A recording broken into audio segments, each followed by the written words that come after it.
The morning my neighbor Karen discovered that the $15,000 electronic gate system she'd installed to block my driveway access was actually built on a private street that I owned completely, while her expensive security setup had just locked her out of the only legal access to her own property. She realized that sometimes property assumptions can cost you everything when you don't research who actually owns the ground you're standing on. But wait until you hear what happened when Karen's property rights claims exposed not just her fundamental misunderstanding of subdivision law, but also her scheme to control neighborhood access, while blocking residents from discovering the historical deed records that proved her entire HOA authority was built on illegally claimed public roads. What would you do if someone installed an expensive gate system to block access to your own private street? Drop a comment and let me know where you're watching from. I bet your area has property boundary disputes too. If you love seeing justice served when property research beats entitled assumptions, hit that subscribe button for more stories where legal documentation wins over HOA arrogance. Picture this. It's a typical Wednesday morning in Alpine Ridge, Colorado, and I'm reviewing subdivision plans before heading to another day of municipal planning work. The crisp mountain air fills my home office as I examine the property development documents that have become second nature to me after 20 years of civil engineering and subdivision design. I'm David Rodriguez, 42 years old, and I work as a civil engineer and municipal planner for Jefferson County. My wife, Patricia, runs a small accounting practice, and we have two kids, Sophia, 16, and Miguel, 13. We're regular folks who happened to buy property in a subdivision I helped design back in 2004, thinking it would be convenient to live on streets I knew better than anyone. The house we bought 15 years ago sits on what most neighbors assume is a regular subdivision street, but the property records tell a different story. Alpine Ridge Drive is actually a private road that I own completely, along with all access rights and maintenance responsibilities. When we bought the house, the private street ownership was just a technical detail that came with the property, something that seemed like more responsibility than benefit. This morning's document review reminded me why I'd kept all the original subdivision files. Property boundaries, utility easements, and road ownership can become critical issues when neighbors start making assumptions about who owns what. I was preparing for another day of helping Jefferson County families understand property rights and development regulations. That peaceful morning routine was shattered by the aggressive sound of construction equipment and a voice shouting orders about exclusive property access in a tone that suggested someone had decided to take control of property that didn't belong to them. "David!" Karen Wilson called out as she directed a crew installing an elaborate electronic gate system across what she apparently considered her private driveway. "We're finally establishing proper access control for our exclusive road." Karen Wilson was 47 years old, a property management consultant who'd moved to Colorado from California 3 years ago. She drove a black Range Rover that she kept obsessively clean, lived in the most expensive house in our small subdivision, and had somehow convinced herself that she owned exclusive rights to the private street that connected all our properties. "Morning, Karen," I replied, setting down my coffee and walking outside to see workers installing what appeared to be a very expensive gate system across Alpine Ridge Drive. "What kind of access control are we talking about?" "I've researched the property rights thoroughly," Karen announced with the satisfaction of someone who believed she'd discovered something important. "This road serves my property exclusively, and I have every legal right to control access and prevent unauthorized vehicles from disturbing our residential tranquility." I looked at the gate system being installed, electronic controls, security cameras, and professional-grade barriers that probably cost more than most families' annual property taxes. Karen had clearly invested significant money in what she believed was her legal right to control street access. "Karen, this is Alpine Ridge Drive, and it connects to several properties. Are you sure about the ownership research you mentioned?" "That's exactly the problem," Karen shot back, warming to what was obviously a prepared argument. "When residents treat exclusive residential streets like public thoroughfares, it creates traffic problems and security risks that affect property values and quality of life." The conversation was already concerning. Karen was calling a private street that served multiple properties exclusive to her house and installing access barriers without apparently consulting anyone else who used the road for legitimate property access. "Besides," Karen continued, clearly building toward her main point. I've consulted with property attorneys who confirmed that primary residents have exclusive access rights that supersede any claims from secondary or occasional users. This was where Karen's research became problematic. Property ownership isn't determined by who uses a street most frequently or who considers themselves primary residents. It's determined by legal documents that specify exactly who owns what, regardless of assumptions or preferences. Karen, did your property attorneys review the actual deed records for Alpine Ridge Drive, or did they give you general advice about residential street access? Karen's pause suggested that her legal consultation might not have included the specific document research that property disputes require. The main issue, she continued, avoiding my question about specific document research, is that this road serves my property as primary access, and I have both the legal right and community responsibility to ensure proper access control that protects property values and residential security for everyone. This statement revealed the fundamental flaw in Karen's reasoning. Property ownership isn't determined by who benefits from a road or who considers themselves responsible for community welfare. It's determined by legal documents that specify ownership, regardless of assumptions about primary use or community leadership. Karen, property access rights are determined by deed records, not by who uses a street most frequently. Have you actually reviewed the legal documents that show ownership of Alpine Ridge Drive? That's exactly what makes this so frustrating, Karen replied, her tone suggesting she'd encountered some form of bureaucratic resistance. The county clerk's office is filled with outdated paperwork that doesn't reflect current community standards and property use patterns. I realized that Karen had encountered the actual deed records but had dismissed them as outdated paperwork when they didn't match her assumptions about property ownership. This was a dangerous misunderstanding that could create serious legal problems for everyone involved. Besides, Karen added, clearly preparing her closing argument, high-quality residential communities require residents who take leadership, responsibility for property management, not neighbors who expect to use private roads without contributing to maintenance costs or access control decisions. Karen had revealed her fundamental misunderstanding. She believed that property ownership was determined by who took leadership responsibility rather than by legal documents that specified actual ownership. She was installing a $15,000 gate system based on assumptions rather than property research. I made a decision that would prove crucial in everything that followed. Karen, I need to see the property documentation you're basing this gate installation on. Installing access barriers on roads that serve multiple properties requires legal verification of ownership rights.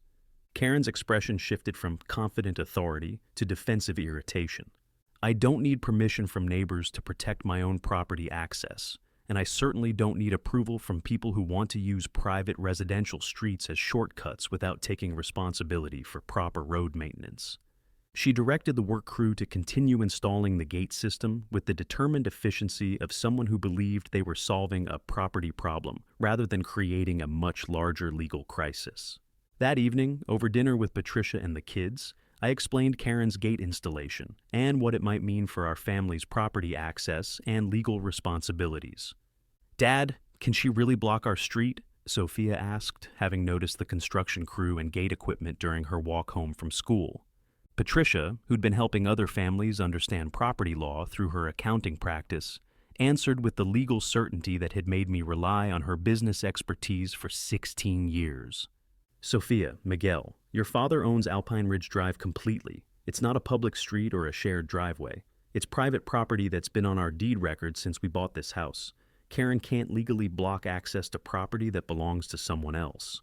"But Mrs. Wilson says she researched property rights and has legal authority," Miguel added, having apparently overheard some of Karen's confident declarations about exclusive access rights. "Mrs. Wilson moved here from California, where property laws are different and subdivision development works differently," I explained. "She doesn't understand that in Colorado, private road ownership is determined by specific legal documents, not by who decides to take leadership responsibility for community management." The conversation reminded me why I'd kept all the original subdivision files when we bought the house. Property disputes require documentation, not assumptions, and Karen's gate installation was based on fundamental misunderstandings about legal property ownership. Over the following days, Karen's gate system became operational, and the serious implications of her property assumptions became clear for everyone who needed legitimate access to Alpine Ridge Drive. The electronic gate created immediate problems for several families whose properties could only be reached through the private street that Karen had decided to control. Emergency vehicles, delivery trucks, and residents returning home found themselves blocked by Karen's access control system. More concerning, Karen began monitoring all street usage through security cameras and demanding that neighbors justify their access rights before she would open the electronic barriers. She was treating a private street like her personal property while ignoring the legal rights of people who actually needed legitimate access. But Karen's most serious overreach came when she installed signage claiming private property, authorized access only, and began charging other residents $50 monthly road maintenance fees for the privilege of using what she considered her exclusive street.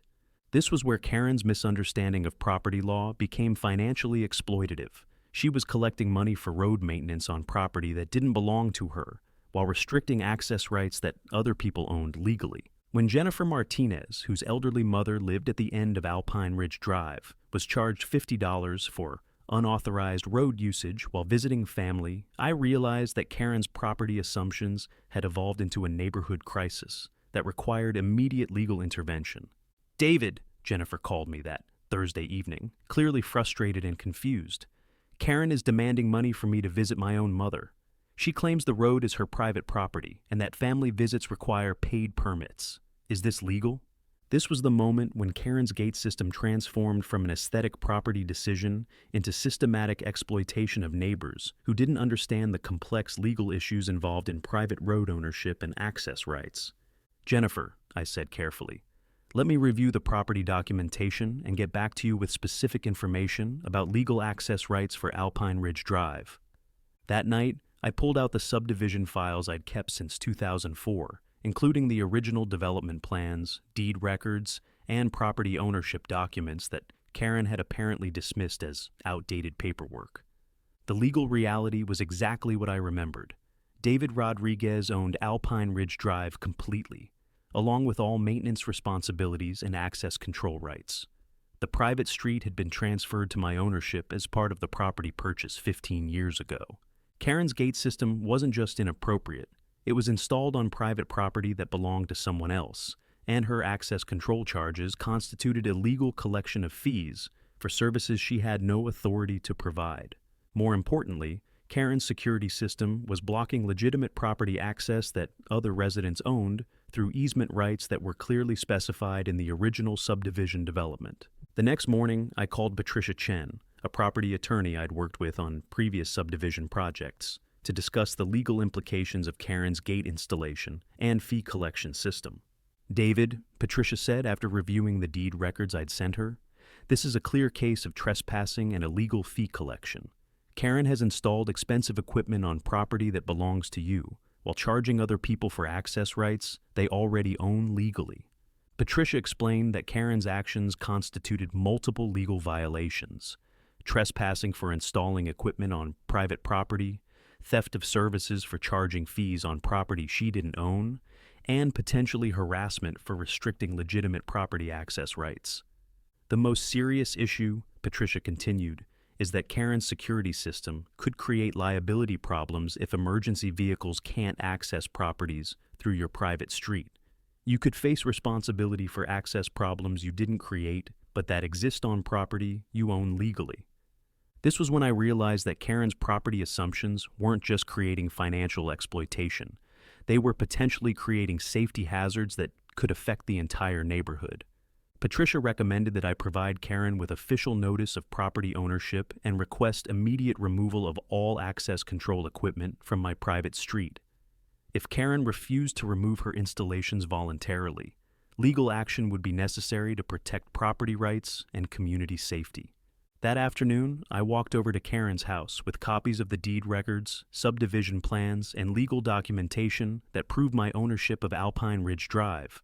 "Karen," I said when she answered the door, "I need to discuss the gate system you've installed and the property ownership issues it's created. Karen's expression immediately shifted to defensive authority. David, I appreciate your concern about community property management, but I've already researched the legal issues thoroughly and confirmed my rights to control access and collect appropriate maintenance fees. I understand you've done research, but I think there might be some confusion about who actually owns Alpine Ridge Drive. Could we review the property documentation together? I showed Karen the deed records that clearly specified my ownership of the private street, the original subdivision plans that showed the road ownership transfer, and the legal easement rights that guaranteed access for other property owners. Karen reviewed the documents with the expression of someone encountering information that directly contradicted her assumptions about property rights and community authority. These documents are 15 years old, Karen said finally, and they don't reflect current community leadership and property management responsibilities that I've assumed for the benefit of all residents. This was the moment when I realized that Karen fundamentally misunderstood how property ownership works. She believed that legal ownership could be superseded by community leadership or assumption of maintenance responsibilities. Karen, property ownership doesn't change based on who assumes community leadership. The deed records are the legal documents that determine who owns what, regardless of maintenance activities or management assumptions.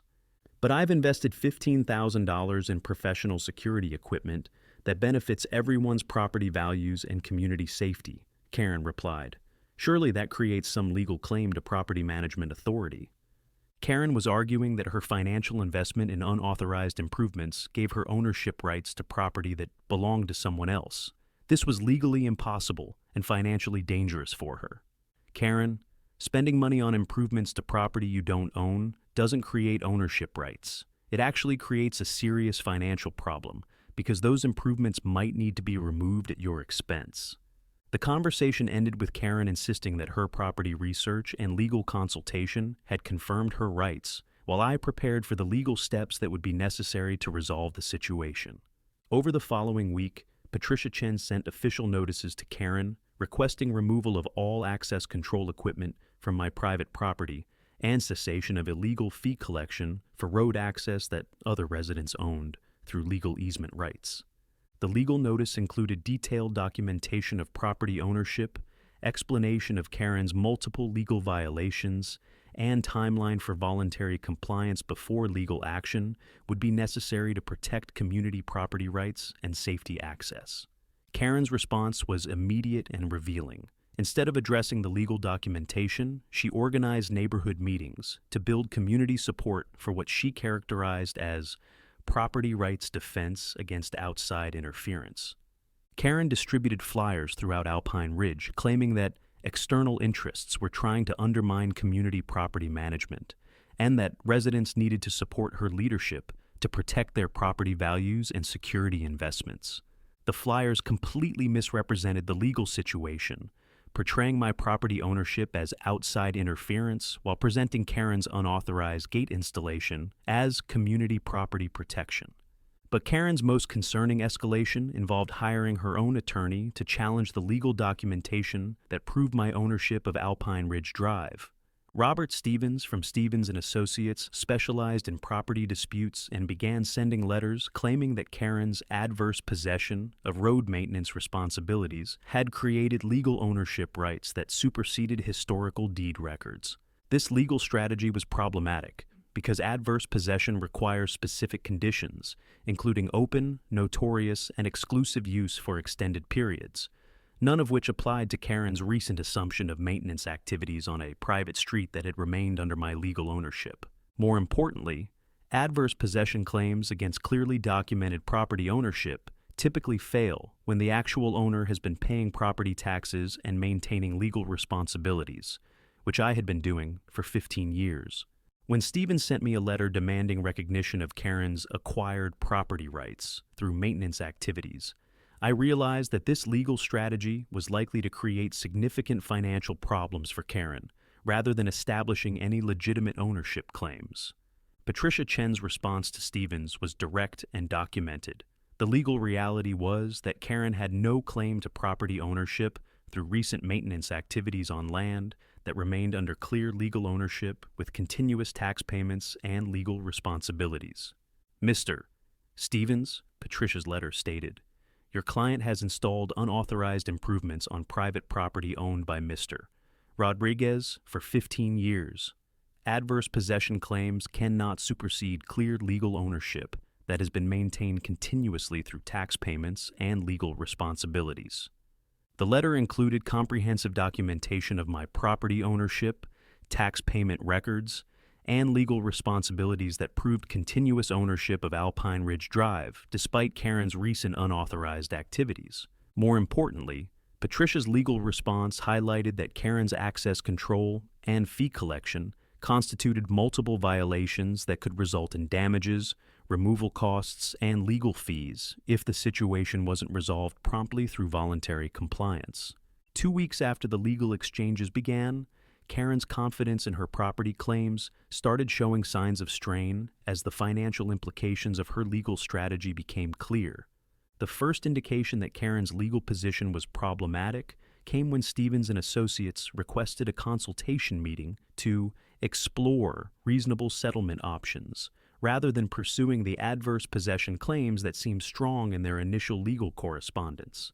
Property disputes that involve clear legal documentation usually don't require settlement negotiations unless one party recognizes that their legal position is significantly weaker than they originally believed. But the real sign that Karen's world was beginning to collapse came on a Tuesday morning when I found her standing at my front door at 7:30 a.m., looking genuinely concerned for the first time since the gate installation had begun. "David," she said, her voice lacking the confident authority I'd grown accustomed to hearing, "I need to ask you about something. My legal bills, they're getting completely out of control." I looked at her standing there with papers in her hand, papers that I suspected were attorney bills she could no longer afford, and legal advice that wasn't as supportive as she'd initially been told. "What kind of legal costs are you seeing, Karen?" "Stevens is charging me $400 per hour, and he's saying the property research and legal filings could cost over $20,000 before we even get to court," she said, her words coming quickly as if she was still processing the financial reality. "And he's not as confident about the adverse possession claims as he was initially." I could see the weight of multiple problems converging in her expression, the realization that her legal bills were potentially devastating, that her property claims weren't as strong as she'd believed, and that the gate system she'd installed was creating more problems than solutions. "Karen, what exactly did Stevens tell you about the strength of your property ownership claims?" "He's saying that adverse possession is more complicated when the original owner has been paying taxes and maintaining legal responsibilities," Karen replied. "And he's concerned about the potential damages if the court finds that I've been illegally restricting access and collecting unauthorized fees." This was the moment when 3 months of property assumptions collided with the reality of Colorado property law and the legal fees that property disputes can generate when they're based on fundamental misunderstandings. "Karen," I said gently, "property ownership disputes can be very expensive when they involve clear legal documentation. Have you considered resolving this through voluntary removal of the gate system, rather than pursuing legal claims that might not have strong foundation?" "I don't understand how this happened," Karen said, as we talked about the legal and financial situation she was facing. "I researched property rights and consulted with legal experts, but now I'm facing potentially devastating legal costs and damages I never anticipated." "Karen, property law is complex, and assumptions about ownership based on maintenance activities or community leadership can create serious legal problems when they conflict with documented property rights." Over the following days, as Karen's legal costs continued mounting and her attorney's confidence in property claims continued declining, she began to understand the difference between property assumptions and property law. Stevens and Associates eventually recommended that Karen negotiate a voluntary settlement that included removal of all access control equipment, cessation of fee collection, and reasonable compensation for the legal costs and access problems her gate installation had created. The legal settlement included removal of Karen's gate system at her expense, elimination of all access control restrictions on Alpine Ridge Drive, and $8,000 compensation for the legal fees and property access problems her unauthorized installation had created. But perhaps most importantly for our neighborhood, the property dispute led to community education about private road ownership, easement rights, and the legal documentation that determines property access in subdivision development. 6 months after the gate removal, Karen contacted me requesting help with understanding property law and subdivision development for her property management consulting work. "David," she said during our conversation about property rights and legal documentation, "I want you to know that I was completely wrong about property ownership and the legal processes that determine property rights. I didn't understand that property law isn't based on community leadership or maintenance assumptions. It's based on specific legal documentation that can't be changed through good intentions or financial investment." Karen's experience became a neighborhood education opportunity, demonstrating how property disputes can be avoided through proper document research and understanding of legal ownership versus maintenance responsibilities. But perhaps the most meaningful change came when Karen began including property law education in her property management consulting services throughout Colorado. "I learned through legal costs and settlement requirements," Karen would tell clients and community groups, "that property assumptions can create devastating financial consequences when they conflict with documented ownership rights. Property management requires legal research, not leadership assumptions or maintenance activities." Today, our neighborhood has become a model for understanding private road ownership and community property rights in Colorado. The property dispute resolution led to educational resources that help residents understand easement rights, maintenance responsibilities, and legal documentation. Karen Wilson serves as a volunteer coordinator for the Alpine Ridge Property Rights Education Project, working with Jefferson County and Colorado property law organizations to help communities avoid the legal and financial problems she experienced. The transformation has been remarkable, from a neighborhood that misunderstood property ownership to a community that's become a regional example of how property disputes can be resolved through education and legal documentation rather than expensive litigation. But the long-term impact of Karen's property dispute and our neighborhood's education extended far beyond Alpine Ridge. The legal case led to Jefferson County policy changes regarding private road development and community education about property rights and subdivision planning. Jefferson County used our case as the foundation for enhanced property disclosure requirements that help residents understand complex ownership issues in subdivision development, including private road ownership and easement rights that affect property access. I was invited to participate in Jefferson County planning meetings during development of new subdivision disclosure requirements, representing civil engineers who had experience with property ownership confusion in private road developments. Karen's property dispute succeeded because residents didn't understand the legal documentation that determined ownership rights, I told the county planning committee. When communities understand property law through education rather than expensive legal disputes, everyone benefits from clear understanding of rights and responsibilities. The enhanced disclosure requirements passed with support from property attorneys, civil engineers, and community development specialists throughout Colorado. Similar property education programs began in other counties that had experienced private road ownership disputes. Karen's transformation during this period became equally comprehensive. While managing the financial recovery from her legal costs and settlement payments, she completed certification in property management law through Colorado State University. "I have unique credibility when I talk to communities about property rights research," Karen explained during one of her educational presentations. "I can honestly say that I was wrong about property ownership determination, and I can show exactly how property assumptions can create legal and financial disasters that could have been avoided through proper document research." Her presentations included detailed case studies of our neighborhood's property dispute, showing how legal documentation research could have prevented the expensive legal process and community confusion that resulted from ownership assumptions. Karen also worked with Jefferson County property offices to develop educational materials that help residents understand private road ownership, easement rights, and the legal processes that determine property access in subdivision developments. 2 years after the settlement, Karen completed her financial recovery and began working as a paid consultant for property rights education programs throughout Colorado and neighboring states. "My legal dispute cost over $25,000 in attorney fees, settlement payments, and gate system removal," Karen would tell audiences of property managers, community associations, and municipal officials. But the property research that could have prevented this entire situation would have cost less than $500. Property law education isn't expensive. Property law ignorance is devastating. 3 years after the gate removal and settlement, Alpine Ridge hosted the first Jefferson County Private Road Ownership Education Conference, bringing together property attorneys, civil engineers, and community development professionals. The conference featured presentations on private road documentation, easement rights interpretation, and community education programs that prevent property disputes through understanding rather than litigation. Sophia and Miguel, now 19 and 16, participated in the conference as youth representatives discussing how property education affects community cooperation and neighborhood relationships.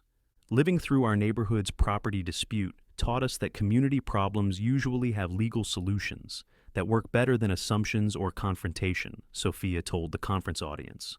Property education helps neighbors understand their rights and responsibilities before conflicts develop. Miguel added, "When communities understand property law through education, neighbors can resolve access questions and maintenance responsibilities through cooperation rather than expensive legal disputes that hurt everyone involved."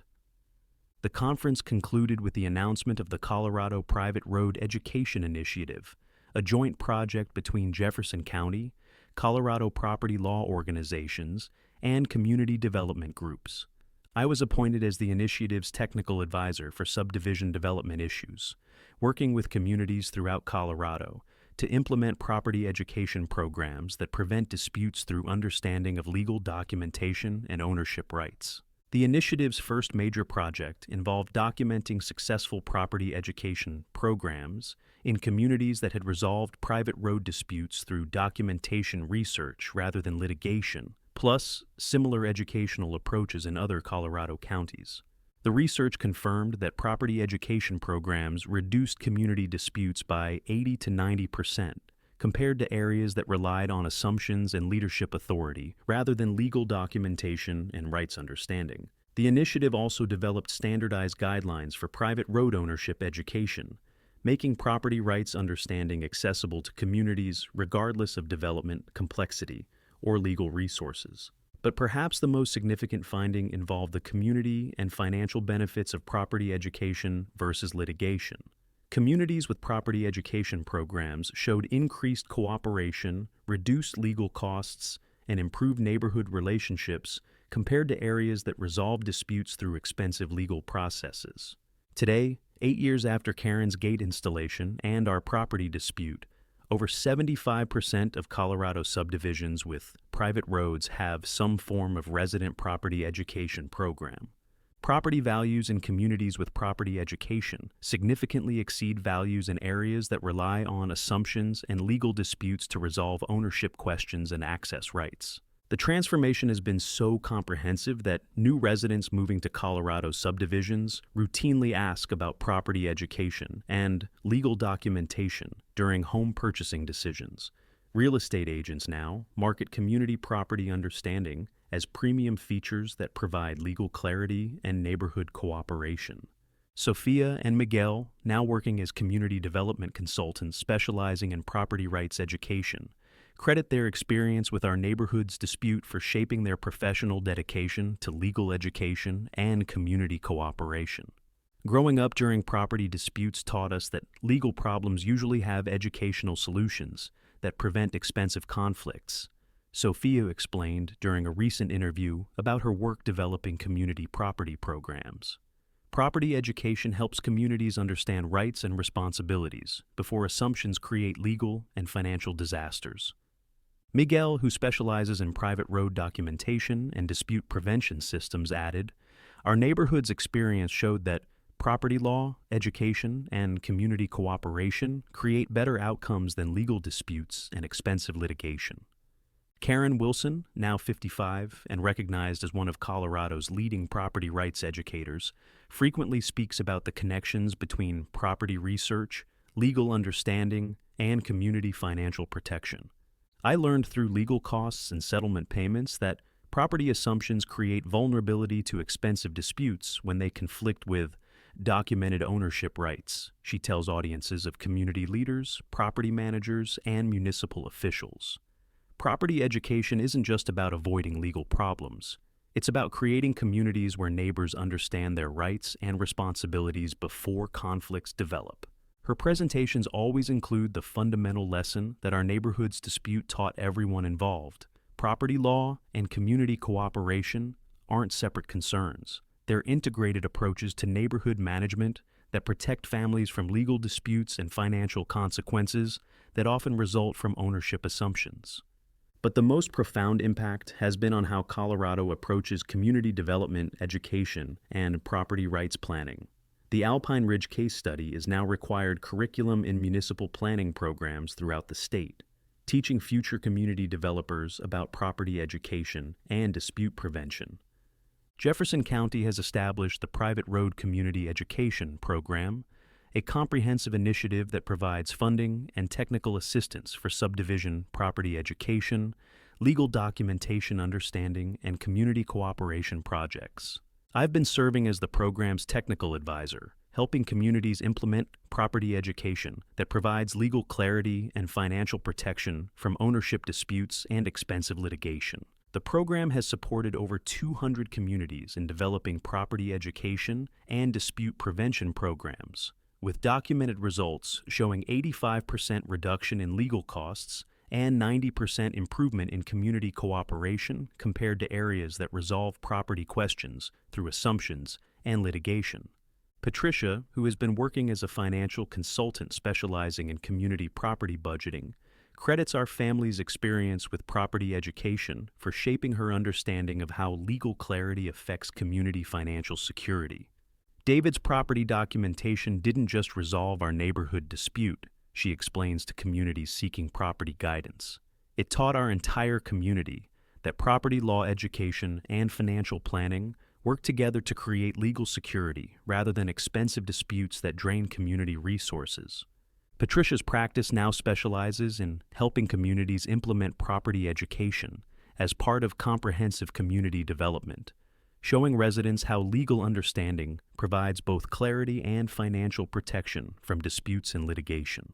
The long-term financial data from our neighborhood supports Patricia's approach. Communities that implemented property education before disputes developed showed 70% lower legal costs, 60% better community cooperation, and significantly higher property values compared to areas that relied on assumptions and expensive litigation. Sophia and Miguel have taken their childhood experience with property education and applied it to their adult careers in ways that continue expanding the impact of legal understanding throughout Colorado and beyond. Sophia's community development firm specializes in helping municipalities develop property education programs that integrate legal clarity with community cooperation and financial protection. Her work has influenced community development policy in 12 states. Our childhood experience with property disputes taught me that legal problems and community conflicts often result from lack of education rather than fundamental disagreements, Sophia says. Effective property education must address both legal understanding and community cooperation to create truly sustainable neighborhood relationships. Miguel's consulting company develops systems that help communities maintain property documentation and prevent disputes through understanding rather than expensive legal processes. His educational systems are now used by over 300 communities throughout the western United States. The property dispute that affected our neighborhood succeeded because residents didn't understand the legal documentation that determined ownership rights, Miguel explains. Education systems can make property law as accessible as any other community resource, giving neighbors the information they need to understand rights and responsibilities before conflicts develop. The systems Miguel developed provide property documentation access, legal education resources, and community cooperation protocols that help families understand ownership and access rights while preventing expensive disputes. But perhaps the most meaningful validation of our family's approach to property education came 4 years ago, when the Colorado Governor's Office recognized Alpine Ridge as the state's model community for property rights education and dispute prevention. Governor Thompson visited our neighborhood during the recognition ceremony, meeting with families who had benefited from property education and community cooperation programs. What happened in Alpine Ridge represents the future of community development, Governor Thompson said during her visit. When residents understand property law through education rather than expensive disputes, they create communities that thrive through cooperation and legal clarity rather than litigation and conflict. The governor's recognition led to increased state funding for community property education programs and national attention to Colorado's approach to dispute prevention through legal understanding. Our neighborhood has hosted delegations from municipal leaders throughout the United States and internationally, with visitors studying how property education creates community cooperation and financial protection. The most frequent question from visiting delegations involves preventing property disputes through education, rather than resolving them through expensive litigation. Many communities struggle with ownership conflicts, but hadn't considered how legal education could prevent disputes before they become financial disasters. Property education gives residents the information they need to understand ownership rights before assumptions create expensive legal problems, I explained to visiting officials. When communities understand property law through education, neighbors can resolve access and maintenance questions through cooperation rather than litigation. The national attention has led to collaboration with community development organizations throughout the United States and internationally, sharing property education approaches with areas that face similar challenges with subdivision ownership and private road disputes. Our neighborhood's transformation from property assumptions to legal understanding demonstrates that community education and cooperation can prevent expensive disputes while creating neighborhood relationships based on legal clarity rather than conflict and litigation. Today, when Patricia and I talk to young families about choosing homes and understanding property rights, we always emphasize the connections between legal education, community cooperation, and financial protection from expensive disputes. Property education protected our family from expensive litigation costs, I tell them. But more importantly, it taught our entire community that legal understanding and neighborly cooperation work together to create security that no single approach can provide. The property education that Karen once opposed as outside interference has become valued community infrastructure that provides both legal clarity and financial protection for families throughout Colorado and beyond. Sometimes legal problems really aren't about conflict between neighbors. They're about lack of education that can be resolved through understanding, rather than expensive litigation that benefits no one except attorneys. What property boundary questions is your community facing? Share your story in the comments below. Your experience could help other neighborhoods understand how legal education can prevent expensive disputes and create community cooperation based on understanding rather than assumptions. And if you love seeing justice served when legal documentation beats property assumptions, hit that subscribe button for more stories where proper research and community education create better outcomes than expensive litigation and neighborhood conflict. Remember, sometimes standing up to property assumptions doesn't just save legal costs. It creates lasting community education that protects entire neighborhoods from expensive disputes and helps neighbors understand their rights and responsibilities through cooperation rather than conflict. Thanks for watching HOA Revenge Stories, where we prove that every property assumption eventually meets legal documentation, and education always works better than litigation. But the most remarkable transformation occurred 20 years after our initial property confrontation, when Alpine Ridge was selected as the pilot community for the National Property Rights Education Demonstration Project, a federal initiative showcasing how residential communities can maintain legal clarity and financial stability during increasingly complex property disputes.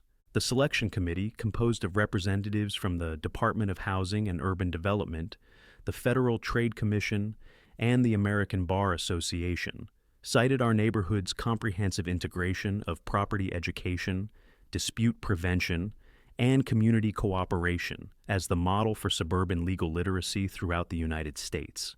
During the selection process, federal officials interviewed dozens of families who had benefited from our community's property transformation, documenting how legal education had protected residents from expensive disputes and created neighborhood relationships based on understanding rather than litigation. Alpine Ridge represents the future of American community development, explained Dr. Robert Martinez, the project's federal coordinator, during the announcement ceremony.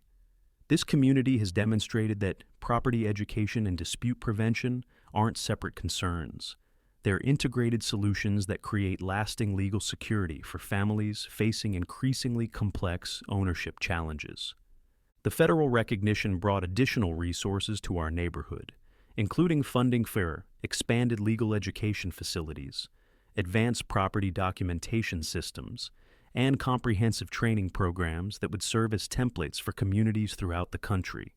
More importantly, the designation attracted international attention from countries facing similar challenges with subdivision development and community property disputes.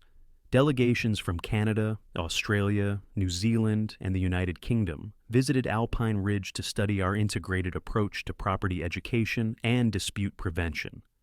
Sophia and Miguel, now in their late 20s and recognized as leading experts in community property systems, were invited to present our neighborhood's transformation at the International Property Law Conference in Geneva, representing grassroots legal education solutions to global community development challenges.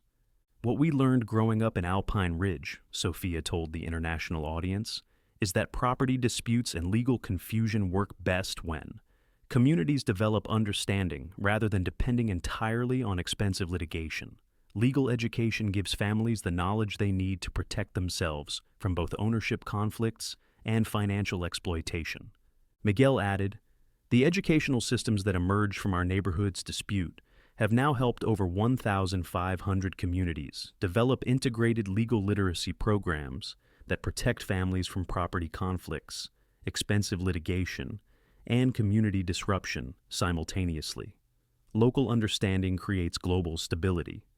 Their presentation documented how the property education systems developed in Alpine Ridge had been adapted for use in rural communities, urban developments, and international areas facing property disputes, demonstrating the universal applicability of community-based legal education and dispute prevention strategies.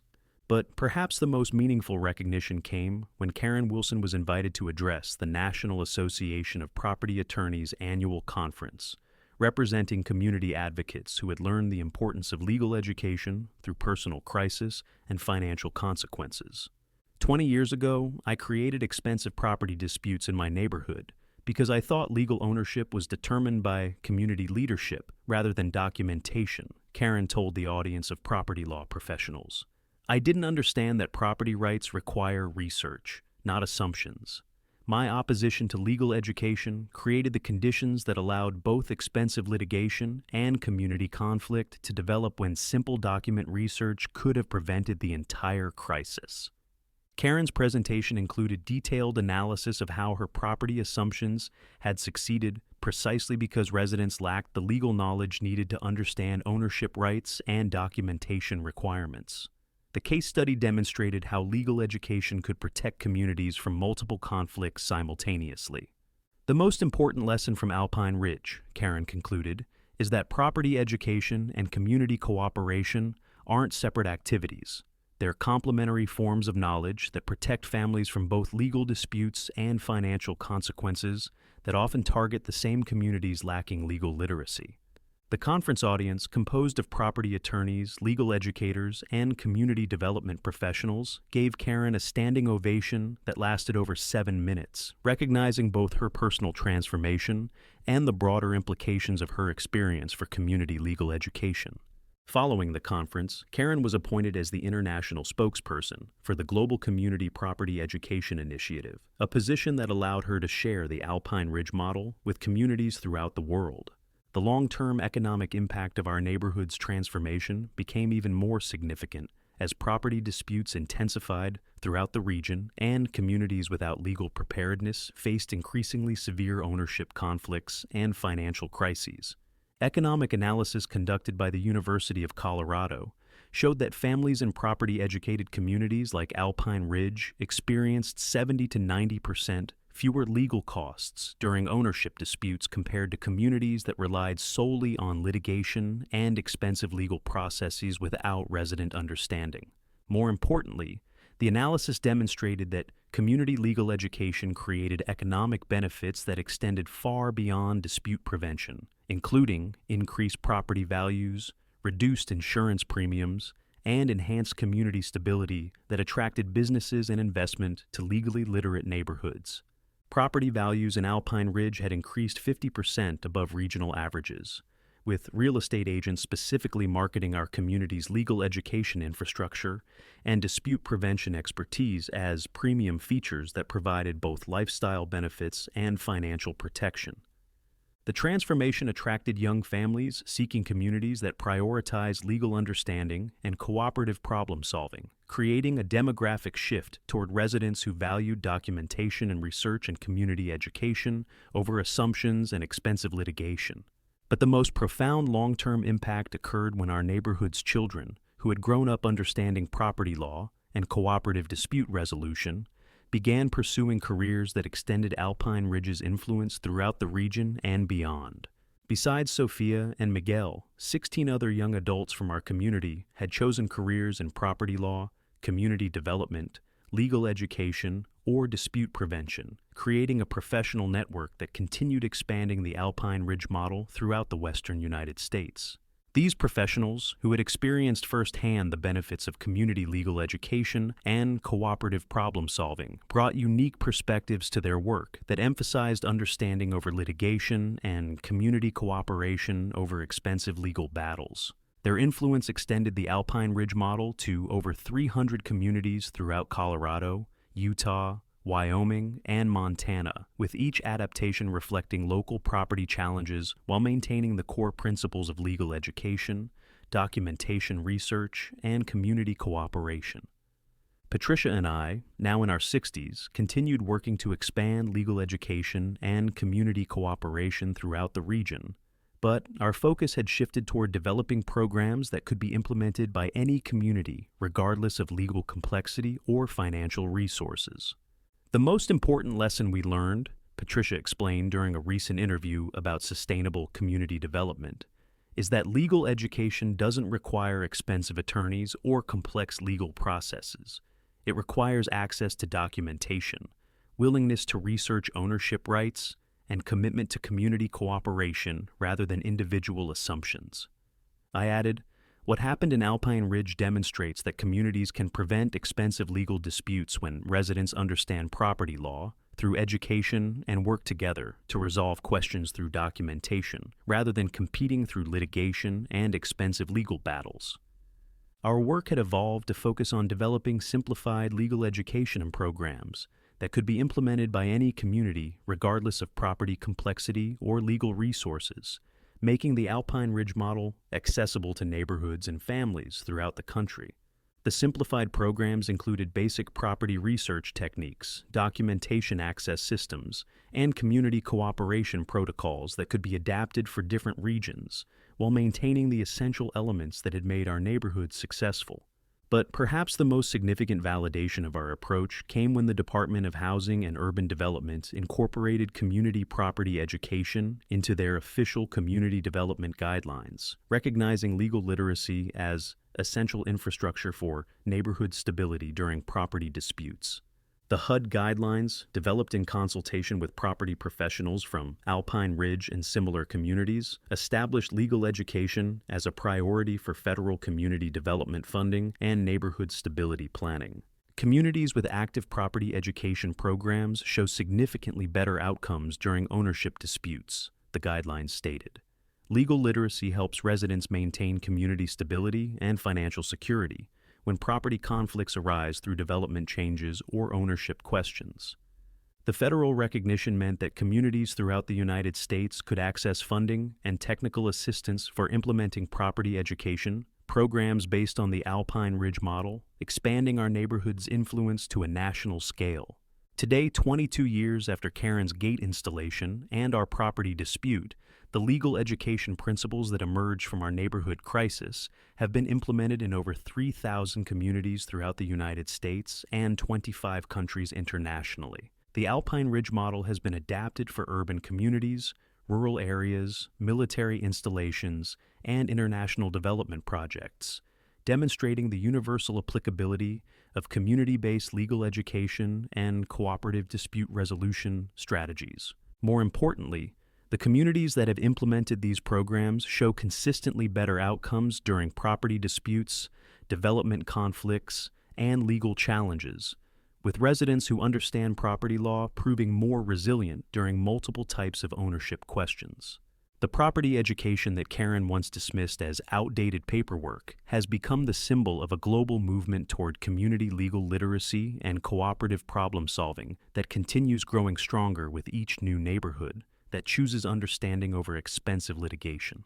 When families ask Patricia and me about the most important lesson from our experience with property disputes and community transformation, we always emphasize that legal education and cooperative problem-solving work best when they're shared rather than individual efforts.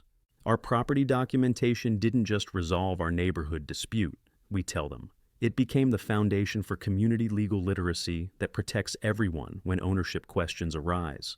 The most powerful form of legal protection is education that creates community understanding rather than individual preparation for expensive litigation. Sometimes standing up to property assumptions doesn't just save legal costs. It creates lasting change that protects entire communities from expensive disputes and helps neighbors understand their rights and responsibilities through cooperation and education for generations to come. What property rights challenges is your community facing? Share your story in the comments below. Your experience could help other neighborhoods understand how legal education can prevent expensive disputes and create community cooperation based on understanding rather than costly litigation. And if you love seeing justice served when proper documentation beats property assumptions, hit that subscribe button for more stories where legal research and community education create better outcomes than expensive litigation and neighborhood conflict. Remember, when good people refuse to accept property assumptions and work together to develop legal understanding, they can build communities that thrive through cooperation and legal clarity rather than simply surviving expensive disputes and litigation. Thanks for watching HOA Revenge Stories, where we prove that every property assumption eventually meets legal documentation, and community education always creates better outcomes than expensive legal battles.